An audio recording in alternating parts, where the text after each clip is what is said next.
Much is said, but little is known in Ghana about the reading disorder dyslexia. It's characterized by trouble with reading despite normal intelligence.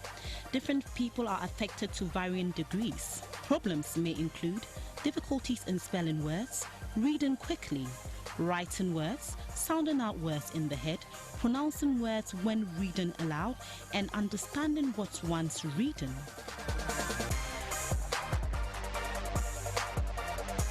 Often, these difficulties are first noticed at school, but in societies whereby structures are not put in place, children can go through their entire school life feeling unintelligent.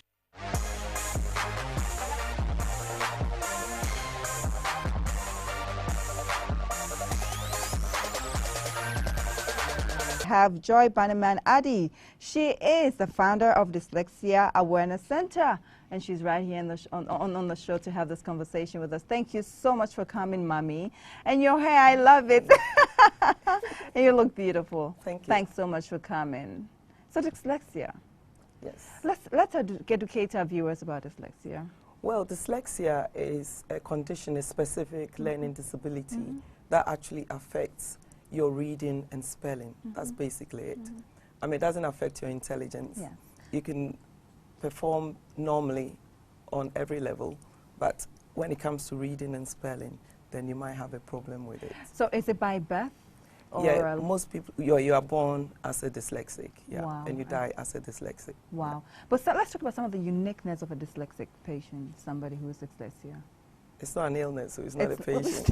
Indeed, viewers, it's not illness. Let's talk about somebody. If somebody's a dyslexic, you know, I mean, it's dyslexic. What are some of the things that they do that are unusual? They're normal, like everybody. I'm dyslexic. I am. You are too. Yes. So you know that there's no difference. But I want us to educate our viewers on that. Yes. It's just that they find it difficult in reading and spelling.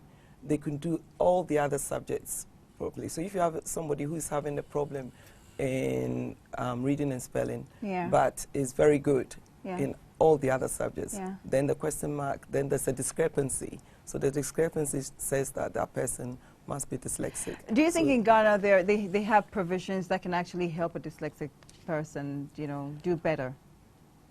Well, I'll say now we do, because we've set up a program that we're helping people with dyslexia.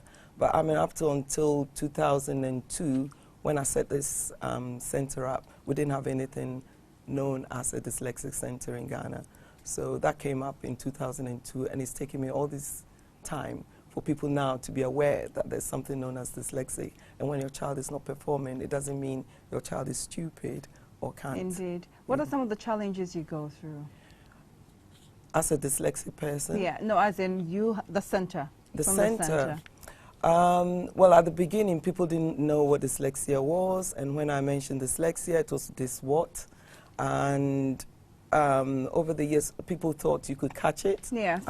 It's a condition that if you come too close, you might also catch it. It's taken years now for people to come to the realization that most children are not, or adults, because children do grow up to be adults, are not stupid, and that with the right intervention and support, they can perform. And no, go on, please. And last year we had some of our students that took your exams, the SSC or BSc, the junior secondary to secondary, and they actually, we took 17 students, 5 of them were dyslexic. Wow. And they all passed. The past year exams. You know, where exactly would you get the confirmation that one is dyslexic?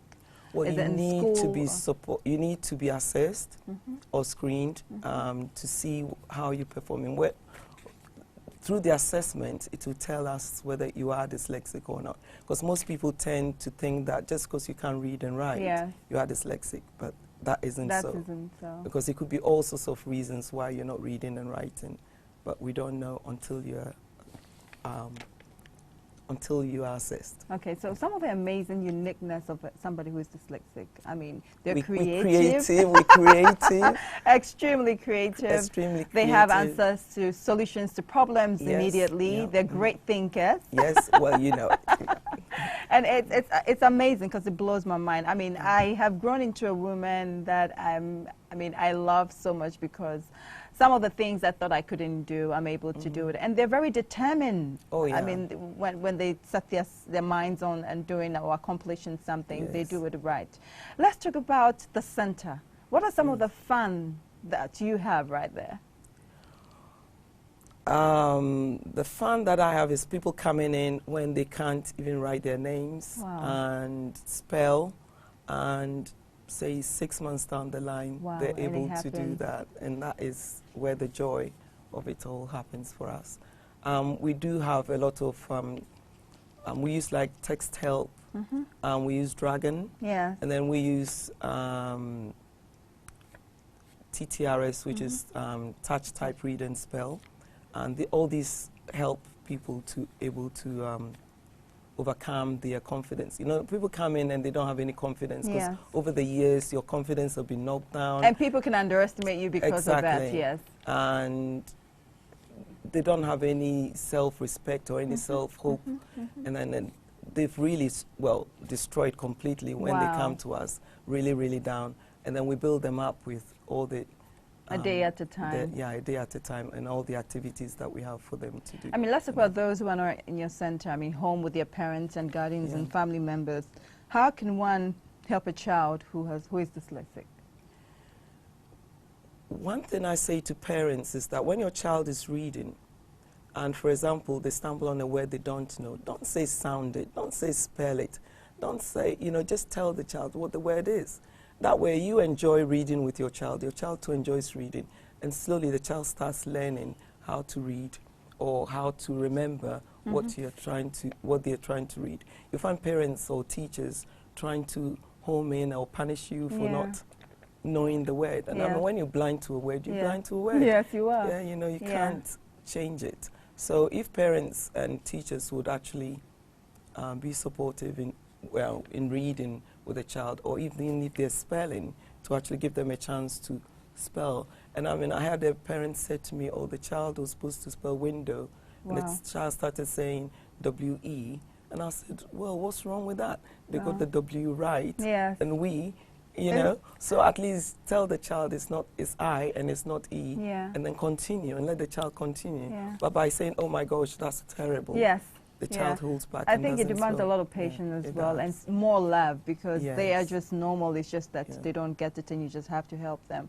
But talking about, do you think that girls have it more than guys? No. The research, the old research that was happening was that you had more, they thought it was more boys than girls. Because, you know, boys, when they are restless in class, they misbehave. So there was a lot of testing being done on more boys than girls. So the old research made it out like, or the results of the old research looked like the condition was more with boys.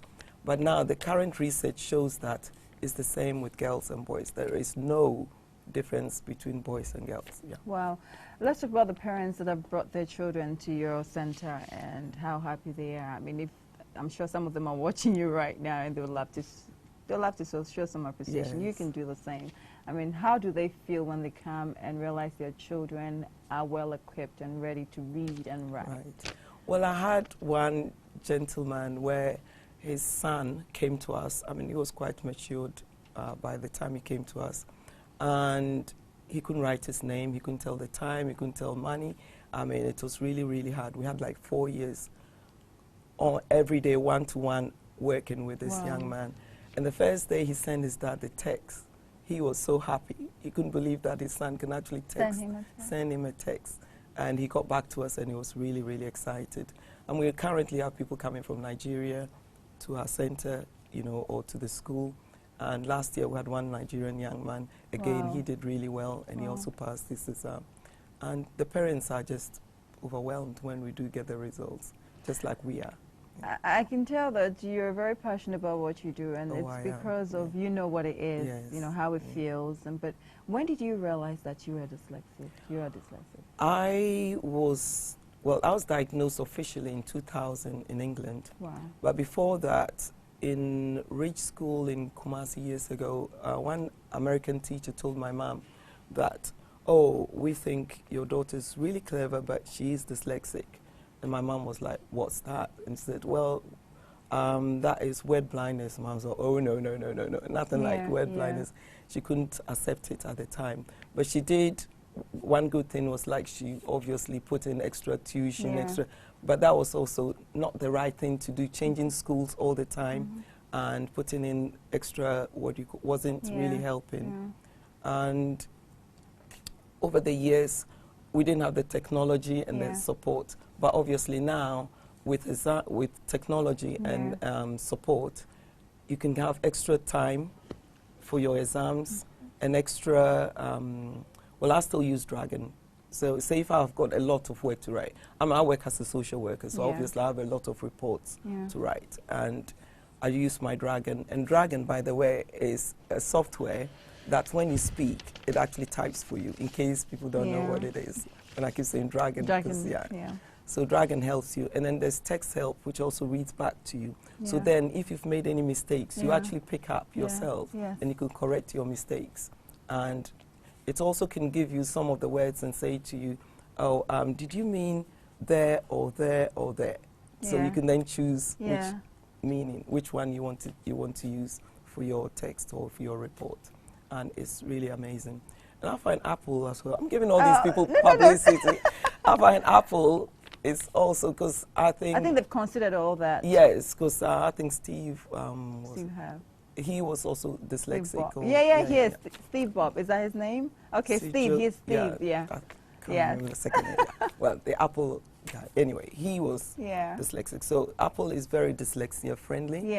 And you can actually speak and it types for you and it also corrects your mistakes. So it helps in all this, I'd like to say thank you so much for helping all the kids and the grown-ups, and including myself. And yes, we'll try and bring more, those who need your help, and we hope so you can help them. But you're doing a great job. But in Ghana, I mean, people shouldn't struggle because there is help out here now. But I think it's maybe people can afford it. That's another thing altogether. Well, I mean, we do have people on our courses that don't pay anything. Okay, so we try to open it up to us. I mean, obviously it's a passion. I mean, I don't take salary from what I'm doing because obviously you're doing it out of love. Yeah, and also I'm already employed and I do get my salary somewhere else. But I do have a passion for it, and I do want everybody to have the support. That obviously where can people find you? Where is the center? The center currently, we used to be on Ring Road, but unfortunately we lost the tenancy. Typical Ghanaian situation whereby the landlord wanted it for her own use after being there for 2 years. So do you have a new location? Yeah, we've moved now to Mamprobi where the school is. Okay. And it's near the Kolibu area. Okay. So viewers, if you need any info on where they are, I would put that on the Metro TV website and also our Instagram page, and you can actually go check them out. Thank you so much for coming. Thank you. And you look lovely. And God bless you for the great job you're doing. And you look lovely too. Thank you so much.